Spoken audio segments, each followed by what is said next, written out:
whole new global talk show, Newstellers. Let's meet our panelists.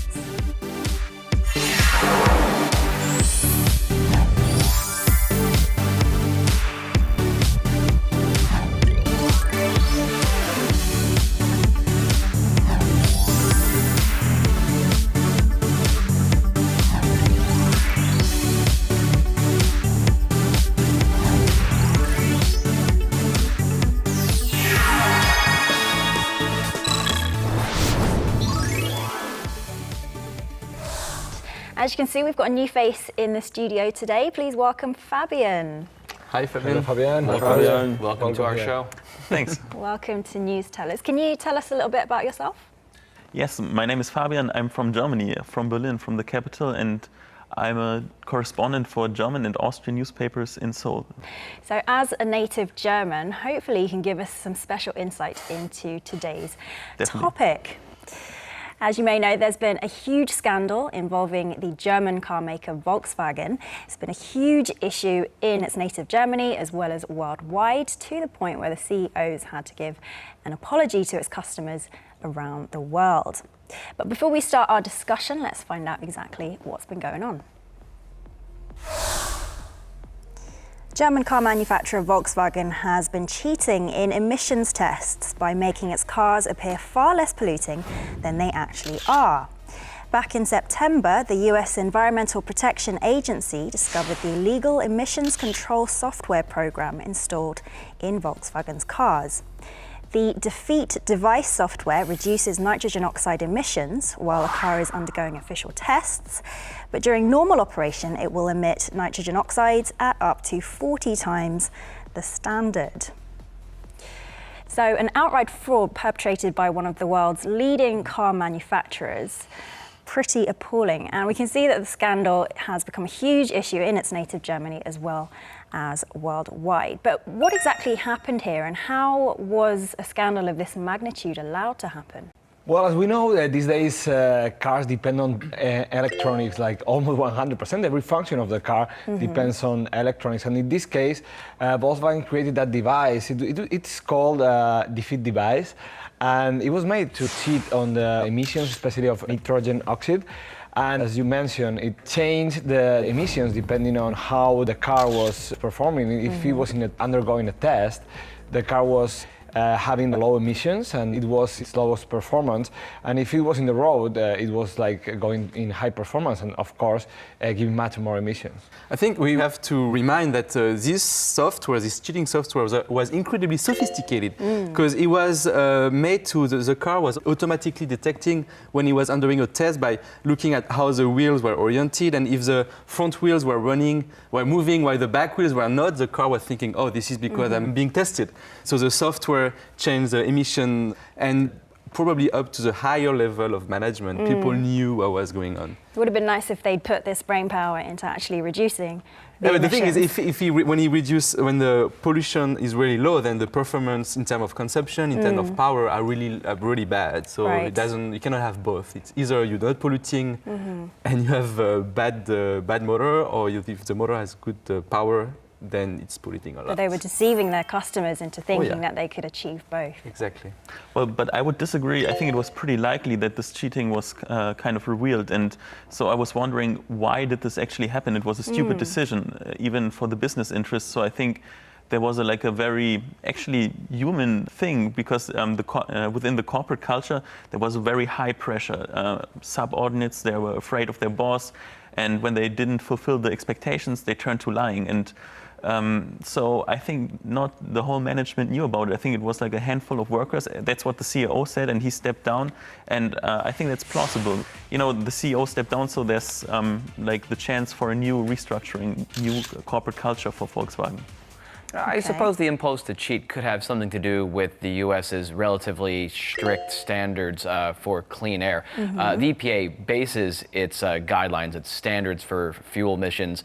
In the US, every state generally follows the federal standards, except for California has even stricter regulations, which now other states are beginning to adopt. Diesel powered cars are not nearly as popular in the US as they are in Europe or even perhaps here in South Korea. So perhaps restrictions in the US, since are not driven as much as in other countries, are perhaps higher. Diesel has always had a reputation for being a heavy air polluter. Well, Volkswagen's emissions rigging scandal has rocked the world and may have some serious consequences in the near future. We'll be discussing that and more with our panel today. Volkswagen, fuel for scandal. So Volkswagen's violations of the US emission standards could expose them to up to $18 billion in federal fines. That's if the Environmental Protection Agency imposes the maximum possible penalty per vehicle, which is around $37,000. That's a tremendous amount of money that could possibly rock their conglomerate.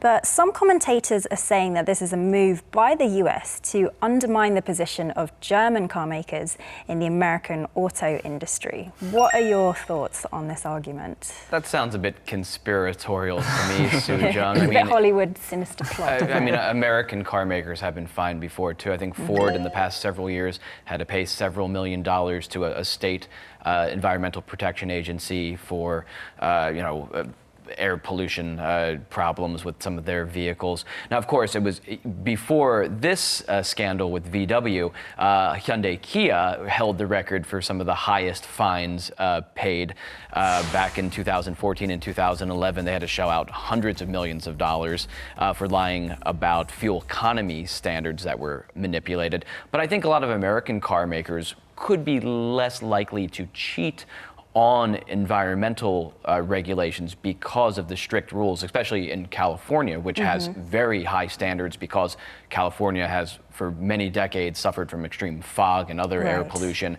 So in order to sell in that market, they really have to meet stringent standards. And there are, besides the EPA, there are other independent bodies that run these types of tests, like the test that found Volkswagen's problem. I agree with you. I mean, Volkswagen did cheat, and that fraud was completely unbelievable. And I think if now other car makers are trying to use this as an opportunity to sell more cars, then that's totally fair. And this is something that we're already seeing in South Korea, where Hyundai Kia is obviously using this opportunity to try to convince more consumers to buy Korean instead of foreign cars. German car makers have really undercut Hyundai's sales here ever since the start of the EU free trade agreement in South Korea. German car makers are the top 3 at least. Volkswagen is the first seller of foreign cars in Korea now. Yeah, it is, but still Korean cars are sold much more widely here in Korea because they have a lot of advantages still. Even with the free trade agreement, if you buy a foreign car here, it's not only going to be more expensive, but the insurance is going to be really, really expensive too. And if you want to get some parts to repair it, they are going to be like 3 or 4 times more expensive than in the original countries. So still Korea has their techniques to keep the Korean market a little bit aware of foreign brands. Yeah, for sure, and there's a strange feel to it, a strange coincidence, because the news blew up exactly on the same day when Volkswagen wanted to introduce a new car model, the Passat, for the US market. But okay, I'm not speculating here, but definitely the punishment is ridiculous. I mean, the sum is way too high. If you remember last year, there was a scandal with General Motors, and there was something wrong with the ignition switch of the cars, and there were, I think, 124 deaths linked to that, like car accidents, and they had to pay 900 million. So, like, if you compare that, come on, it's totally exaggerated. But I have to say anyway that $18 billion is the maximum penalty that Volkswagen would have to face. But I don't think that penalty would be applied to Volkswagen, because it would mean like $37,000 for each car. That is completely ridiculous. So I guess it would be some $1 billion anyway. But Volkswagen has allocated already $6.5 billion to cope with it, and we have to see after that penalty from the U.S. authorities, the personal processes against Volkswagen, the millions of car owners that can sue Volkswagen and can get more money for it, and the company can be in danger actually.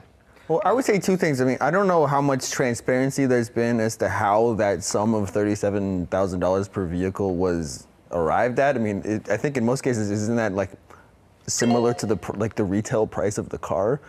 But another thing that I think the case something that makes this case a little bit unique is that it's a matter of deception. Yeah. It's like normally when car recalls take place, it's because there's some kind of defect, it's because something went wrong within the production process, and it's kind of an honest mistake. It's unfortunate because defects with cars cause a lot of safety risks, but this is a case of a company deliberately misleading its customers and misleading regulators. So I think it's natural that a exceptionally high penalty would be meted Fabian, out you here. say it doesn't kill, but it does. I mean, pollution kills people, and I'm sorry to say that, but... Okay, Fred, Stephen, then did you ever own a car?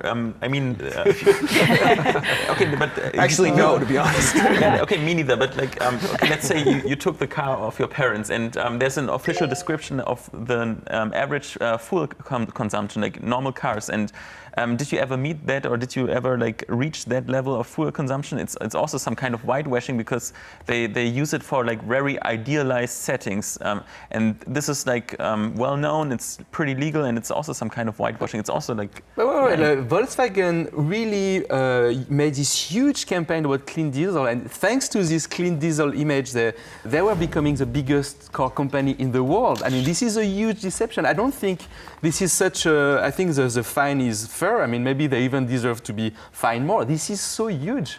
The 11 million cars, intentionally, it's not an honest mistake, as Steven said. They didn't become the biggest car maker also in South Korea. They're about to become the biggest car maker in the world. Yeah, but because of the quality is good, and it's not, I think the customers don't care too much about...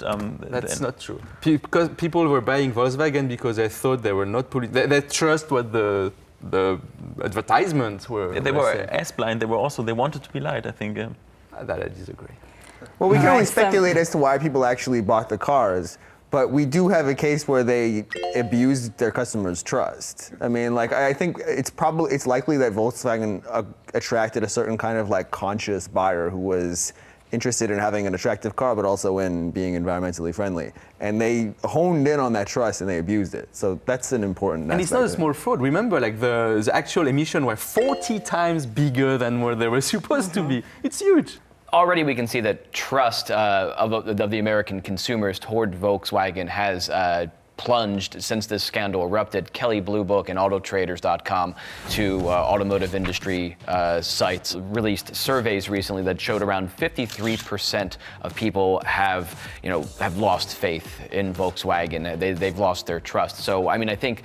Yeah, $18 billion is certainly a very high penalty, and as Stephen mentioned, I'm curious to see how this number was derived at.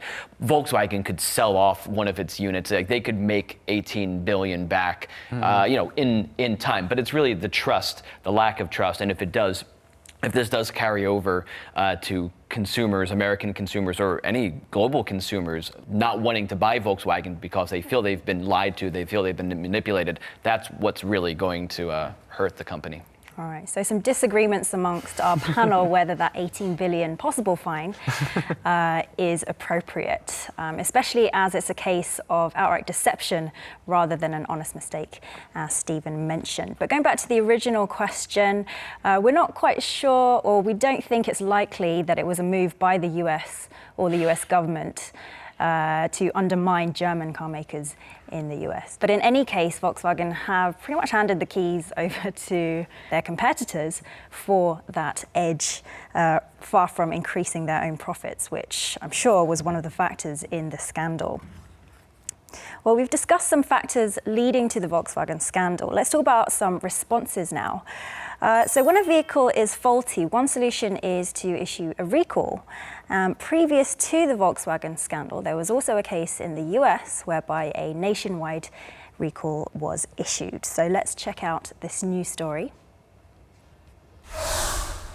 Back in August 2009, a family of 4 died in a car crash when the car accelerated out of control on a highway in San Diego.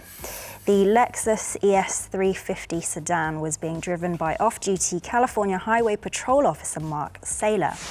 ABC News released a disturbing 911 call featuring a family member's distress call for help. It was clear that the car's pedal was stuck and the vehicle could not be stopped. And this tragedy led Toyota to recall more than 12 million vehicles globally. So we can see from the story that defective vehicles can cause serious and very tragic accidents. So when a car company does discover a flaw in their product, they usually issue a recall. Can you think of any other incidents around the world of huge numbers of recalls? Earlier this year, Honda recalled about 34 million vehicles because of a airbag supplied by a company called Tanaka. There was fears that if the airbags might improperly deploy and they might shoot shrapnel out of them, which is like something from a horror movie, like the great attacking airbags. So that was a huge case. I think auto companies are reluctant to issue recalls because they're hugely bad for their brand value. They're hugely expensive. Like you have to physically go get all of these cars and bring them back. Yeah. And when this case came out, there were rumors, I don't know if they were substantiated, that Honda had actually known for like years in advance that these airbags were defective and had not recalled them. So that was a particularly onerous case of a recall. Yeah, actually, because of those airbags, last year one woman died in a Honda Civic car. She was driving and the airbag exploded, and there was some piece of metal who killed her. And that's really dangerous about these kind of things, and they had to do a recall, and unfortunately there were some victims. Actually, in France, this year is a record year for the number of recalls. We already, there is 124 recalls, which is already 20 more than last year. And it's mostly because of Tanaka, but our Renault car had some brake problem, Citroën car, they had suspension problem. But there is something very interesting. Some studies show that compared to the past, now recalls don't really hurt the brand image so much as in the past. Of course, it's expensive, but people are used to it and they consider okay, it's safer, so it's good that my company is behaving responsibly, they recall the car.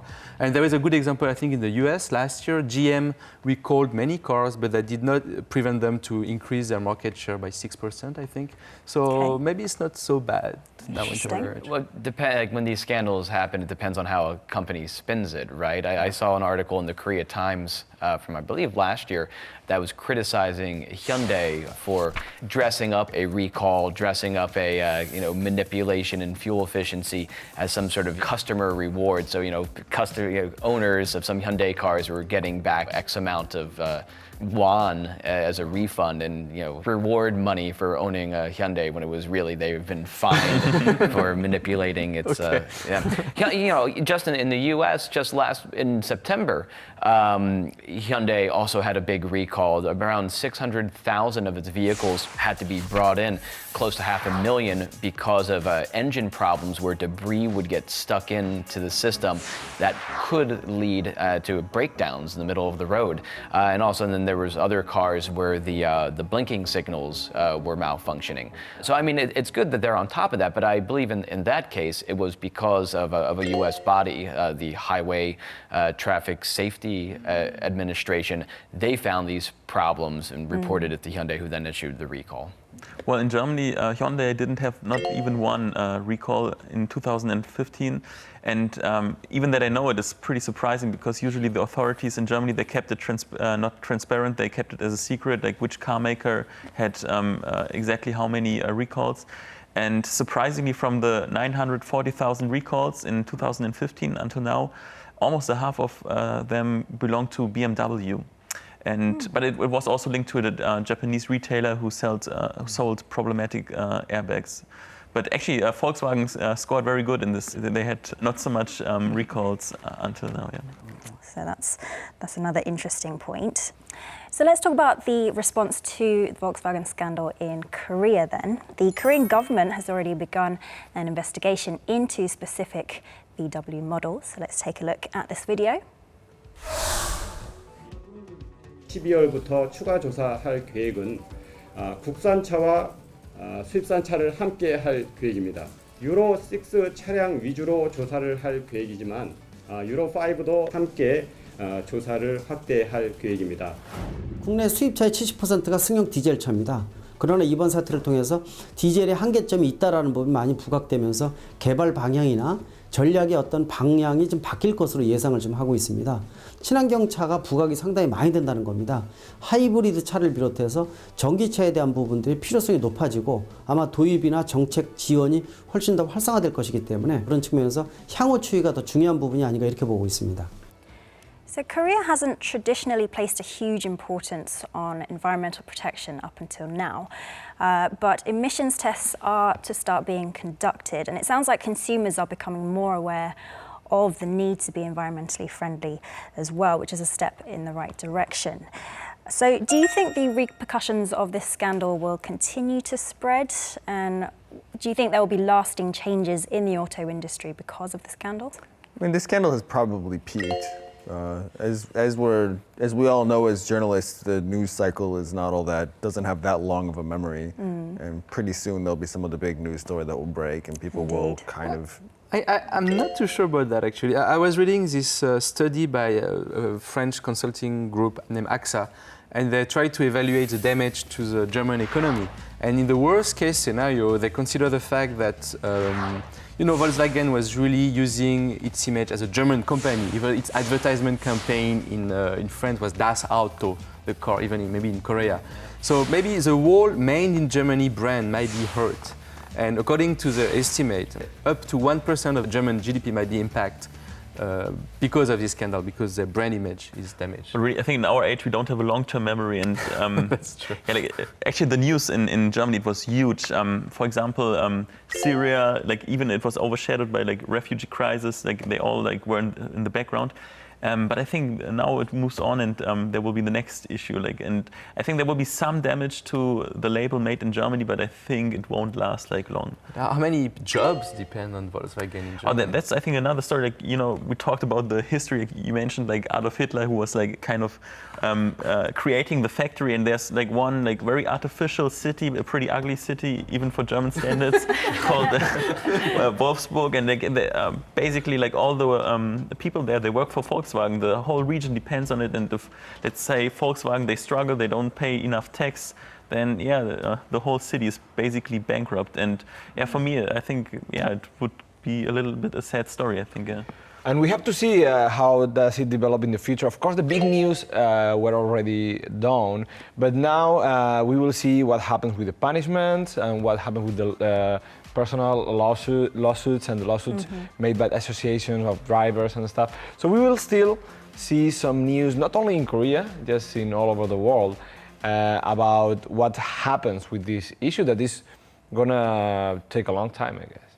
All right, well, there could be as far-reaching effects as the German GDP, but it does remain to be seen in light of so many news stories, tragic ones as the Syria refugee crisis, which we discussed a few weeks ago, occur.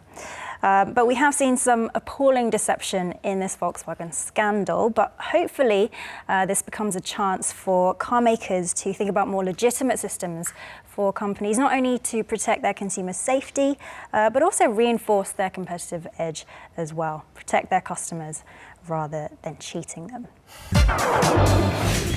All right, well, Fabian, we always end the show with a final headline which summarizes your view on today's topic, but I'll let you go last as you're new. Would anyone else like to go first? I have a hopeful headline for this week, Soo-jung. Volkswagen scandal sparks boom in alternative fuel vehicles. From our very usually pessimistic Jason. It's nice to have a hopeful headline. It goes along with my bright side. I would say a short and general one. I would say cheating is dangerous. Indeed, indeed. I would just say the future of our planet depends on fewer cars. Indeed. It looks like that's already happening as well, which is a good thing. And Fred? My headline would be car makers behave responsibly. Very simple.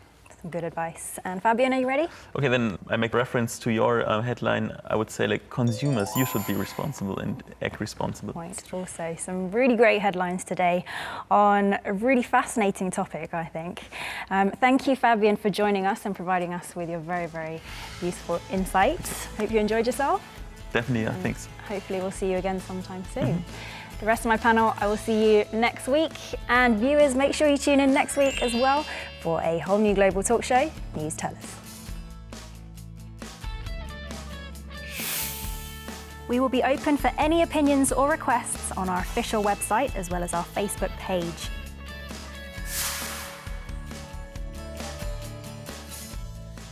There are a lot of consumers that wouldn't even care about it. And I have to say I'm that kind of customer if I had a decision to buy a car. If Volkswagen had the technology, they wouldn't have to cheat. They had to cheat because they didn't have technology good enough. But I think there are some technological limitations. The diesel consumption cannot be reduced forever. I think we should have this mind shift. They want a really powerful car that's also fuel efficient. If we want to have fuel efficient cars, and you can't, drive past that group of girls and rev your engine and have it be really loud. You have to accept that.